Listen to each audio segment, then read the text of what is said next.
Gaza ഇനി പഴയ പോലെയാകുമോ? പാർപ്പിടങ്ങളുടെ മാത്രം കണക്കെടുക്കുകയാണെങ്കിൽ 70% ഇസ്രായേൽ തകർത്തു കഴിഞ്ഞു. UN ഡെവലപ്മെന്റ് പ്രോഗ്രാം തയ്യാറാക്കിയ കണക്കുപ്രകാരം ഗസയെ പുനർനിർമ്മിക്കാൻ $50 ബില്യൺ വേണ്ടിവരും. 1945 രണ്ടാം ലോകയുദ്ധം അവസാനിച്ചതിന് ശേഷമുള്ള ഏറ്റവും വലിയ യുദ്ധാനന്തര പുനർനിർമ്മാണ ശ്രമമാകും അത്.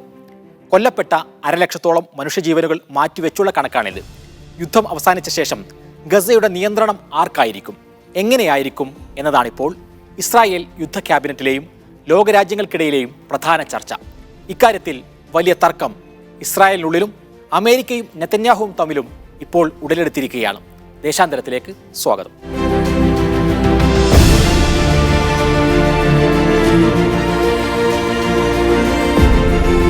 കഴിഞ്ഞയാഴ്ച ഇസ്രായേൽ സൈനിക മേധാവി ഹെർസി ഹലവി നെതന്യാഹുവുമായി സുപ്രധാനമായ ഒരു കൂടിക്കാഴ്ച നടത്തി.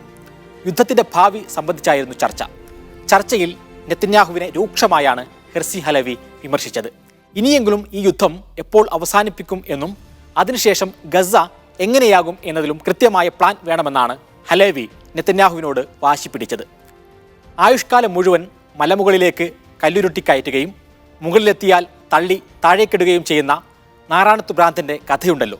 സമാനമായ കഥ ഗ്രീക്ക് പുരാണത്തിലെ സിസിഫസ് എന്ന ദേവനുമുണ്ട്. സിസിഫസിന്റെ പണിയെടുക്കാനാണോ ഞങ്ങളെ താങ്കൾ ഏൽപ്പിക്കുന്നത് എന്നായിരുന്നു ഹെർസി ഹലവിയുടെ നെതന്യാഹുവിനോടുള്ള ചോദ്യം. ഈ ചോദ്യം വരാനുണ്ടായ കാരണം വടക്കൻ ഗസയിലേക്ക് വീണ്ടും സൈന്യത്തെ നിയോഗിച്ചതാണ്. ജബാലിയ ഉൾപ്പെടെയുള്ള വടക്കൻ മേഖലയിൽ നിന്ന് ഹമാസിനെ IDF പൂർണ്ണമായും തുരത്തിയെന്നും ഇനി റഫേൽ 4 ബറ്റാലിയനുകൾ മാത്രമേ അവശേഷിക്കുന്നുള്ളൂ എന്നും പറഞ്ഞാണ് നെതന്യാഹു റഫ അധിനിവേശം തുടങ്ങിയത്. അപ്പോഴാണ് വടക്കൻ ഗസയിൽ നിന്ന് വലിയ മിസൈലുകൾ ഇസ്രായേലിലേക്ക് ഹമാസ് തൊടുത്തുവിടുന്നത്. ഉടനെ ഇസ്രായേൽ സേനയെ വീണ്ടും വടക്കൻ ഗസയിലേക്ക് നെതന്യാഹു നിയോഗിച്ചു. ജബാലിയയിലടക്കം കനത്ത തിരിച്ചടിയാണ് ഇസ്രായേലിന് ലഭിച്ചത്. 10 ദിവസത്തിനിടെ ഇസ്രായേലിന്റെ 100-ലേറെ സൈനിക വാഹനങ്ങൾ തകർത്തതായും നിരവധി സൈനികരെ വധിച്ചതായും ഹമാസ് അവകാശപ്പെടുന്നു. ഇസ്രായേൽ ടാങ്കുകളിൽ നിന്ന് അബദ്ധത്തിൽ വെടിയേറ്റ് ഇസ്രായേലി കമാൻഡർ അടക്കം 5 സൈനികരും കൊല്ലപ്പെട്ടു. 8 സൈനികർക്ക് ഇവിടെ ഗുരുതരമായി പരിക്കേൽക്കുകയും ചെയ്തു. സൈനികർ തമ്പടിച്ചത് അറിയാതെ 3 നില കെട്ടിടത്തിനു നേരെ ഇസ്രായേലി ടാങ്കുകൾ തന്നെ വെടിവെപ്പ് നടത്തുകയായിരുന്നു. വടക്കൻ ഗസയിൽ നിന്ന് പിന്മാറിയതോടെ കൂടുതൽ റിസർവ് സൈനികർക്ക് തിരികെ അവരുടെ സാധാരണ ജീവിതത്തിലേക്ക് തിരിച്ചുപോകാൻ ഇസ്രായേൽ അവസരം നൽകിയിരുന്നു. ജബാലിയ സംഭവങ്ങളോടെ അവരെയെല്ലാം വീണ്ടും തിരികെ വിളിച്ചിരിക്കുകയാണ്. യുദ്ധം ചെയ്ത് ഹമാസിനെ ഇല്ലാതാക്കി എന്ന് പറയുന്ന സ്ഥലങ്ങളിൽ വീണ്ടും അതേ പണിയെടുക്കുന്നത് ചൂണ്ടിക്കാട്ടിയാണ് നാറാണത്ത് ഭ്രാന്തന്റെ കഥ ഹെർസി ഹലവി പറഞ്ഞത്. മെയ് 3-ന് യുദ്ധാനന്തര ഗസയെക്കുറിച്ച് ഒരു ഡേ ആഫ്റ്റർ പ്ലാൻ തയ്യാറാക്കി നെതന്യാഹു പുറത്തുവിട്ടിട്ടുണ്ട്.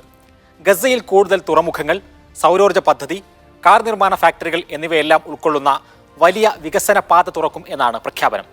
ഗസ തീരത്ത് പുതുതായി കണ്ടെടുത്ത വാതകോർജ്ജ പാടങ്ങളിൽ നിന്ന് ഗ്യാസ് ശേഖരിക്കാൻ വിപുലമായ പദ്ധതിയുമുണ്ട്. ഗസ യുദ്ധം വിജയിക്കുന്ന ദിവസം മുതൽ 2035 വരെ 3 ഘട്ടങ്ങളിലായി ഇത് പൂർത്തിയാക്കും എന്നാണ് നെതന്യാഹു പറയുന്നത്. ഗസയുടെ പുനർനിർമ്മാണം Saudi Arabia, UAE, Egypt, Bahrain, Jordan, Morocco എന്നീ രാജ്യങ്ങളുടെ പങ്കാളിത്തത്തോടെ നടക്കുമെന്നും നെതന്യാഹു അറിയിക്കുന്നു.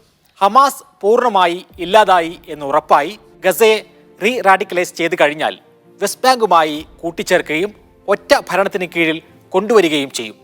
പക്ഷേ ഗസയിൽ നിന്ന് ഇസ്രായേലിന് ഭീഷണി വരുന്നില്ല എന്നുറപ്പാക്കുന്നതുവരെ അവിടുത്തെ സുരക്ഷാ കാര്യങ്ങളിൽ ഇസ്രായേൽ സൈന്യം ഇടപെടും. ഇത്രയുമാണ് നെതന്യാഹുവിന്റെ ഡേ ആഫ്റ്റർ സ്വപ്നങ്ങൾ. യാഥാർത്ഥ്യബോധമില്ലാത്ത ഈ പ്ലാനിനെതിരെ ഇസ്രായേലിനുള്ളിലും പുറത്തും വലിയ വിമർശനങ്ങളാണ് ഉയരുന്നത്. UAE തങ്ങളുടെ പേര് പറഞ്ഞ് അത്തരമൊരു പദ്ധതി വേണ്ടെന്നും ഫലസ്തീന്റെ സ്വാതന്ത്ര്യമാണ് വേണ്ടതെന്നും പ്രതികരിച്ചിട്ടുണ്ട്. ഇസ്രായേലിന്റെ യുദ്ധ മന്ത്രിസഭയിൽ ഈ പദ്ധതിക്കെതിരെ 2 ധ്രുവങ്ങളിൽ നിന്നാണ് വിമർശനം ഉയരുന്നത്. നെതന്യാഹുവിന്റെ പദ്ധതിക്കെതിരെ ഏറ്റവും രൂക്ഷമായ പരസ്യ പ്രതികരണം വന്നത് ഇസ്രായേൽ പ്രതിരോധ മന്ത്രി യോവ് ഗാലന്റിൽ നിന്ന് തന്നെയാണ്.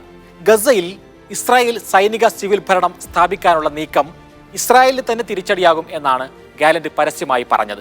ഹമാസ് അല്ലാത്ത ഫലസ്തീനി സംഘങ്ങൾക്ക് തന്നെ ഗസയുടെ ഭരണം കൈമാറണമെന്നും ഇസ്രായേൽ സേന ഗസയിൽ നിന്നും പിന്മാറണമെന്നും ഗാലന്റ് വാദിക്കുന്നു.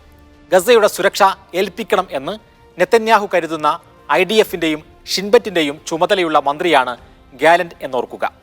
നെതന്യാഹുവിന്റെ ഡേ ആഫ്റ്റർ പ്ലാനിനെതിരെയുള്ള മറ്റൊരു വിമർശനം ഇസ്രായേലി മന്ത്രിസഭയിലെ തീവ്ര ജൂത പക്ഷത്തു നിന്നാണ്. സുരക്ഷാകാര്യമന്ത്രി ഇറ്റാമർ ബെൻഗവിർ, ധനമന്ത്രി ബസലേൽ സ്മോട്രിച്ച് എന്നിവരാണ് ഈ പക്ഷത്തുള്ളത്. ഗസയിൽ നിന്ന് ഫലസ്തീനികളെ മുഴുവൻ ബലപ്രയോഗത്തിലൂടെ പുറത്താക്കണം എന്നും അവിടം ജൂതർ കയ്യേറണം എന്നുമാണ് ഇവർ വാദിക്കുന്നത്. കഴിഞ്ഞ ദിവസം 50,000-ഓളം പേർ പങ്കെടുത്ത സമ്മേളനത്തിൽ ഇക്കാര്യം ഇവർ പരസ്യമായി പ്രഖ്യാപിച്ചു. ഈ ലക്ഷ്യം പൂർത്തിയാക്കാതെ ഗസ യുദ്ധം അവസാനിപ്പിച്ചാൽ നെതന്യാഹുവിനുള്ള പിന്തുണ പിൻവലിക്കും എന്നുവരെ ഇവർ ഭീഷണി മുഴക്കുന്നു. നെതന്യാഹുവിൻ്റെ ലിക്വിഡ് പാർട്ടിക്ക് ഒറ്റയ്ക്ക് ഭരിക്കാനുള്ള ഭൂരിപക്ഷമില്ല. തീവ്ര ജൂത കക്ഷികളുടെ പിന്തുണയോടെയാണ് ഭരണം. അതുകൊണ്ട് തന്നെ അവരെ പിണക്കാൻ നെതന്യാഹു തയ്യാറാകില്ല. ഇനി ഇക്കാര്യത്തിലെല്ലാം അമേരിക്കയുടെ താല്പര്യമെന്ത് എന്നതാകും പ്രധാനപ്പെട്ട കാര്യം. US ഭരണകൂടത്തിലെ പ്രമുഖർ ഇസ്രായേലിലും അറബ് രാജ്യങ്ങളിലും പര്യടനം തുടരുന്നത് ഈ വിഷയത്തിൽ സമവായമുണ്ടാക്കാനാണ്. എന്നാൽ ഡേ ആഫ്റ്റർ പ്ലാൻ ഏതായിരുന്നാലും അത് നടക്കണമെങ്കിൽ ഹമാസ് ഇല്ലാതാകണം.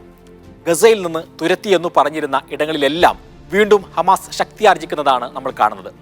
ഇസ്രായേലിൻ്റെ ആക്രമണം എത്ര കാലം നീണ്ടാലും പ്രതിരോധിക്കാനുള്ള ഹമാസിന്റെ കരുത്ത് ചോർന്നു പോകുമെന്ന് കരുതേണ്ടതില്ല എന്ന് ഏറ്റവും ഒടുവിൽ അൽ-ഖസ്സാം ബ്രിഗേഡ് വക്താവ് അബു ഉബൈദയിൽ നിന്ന് സന്ദേശം വന്നു.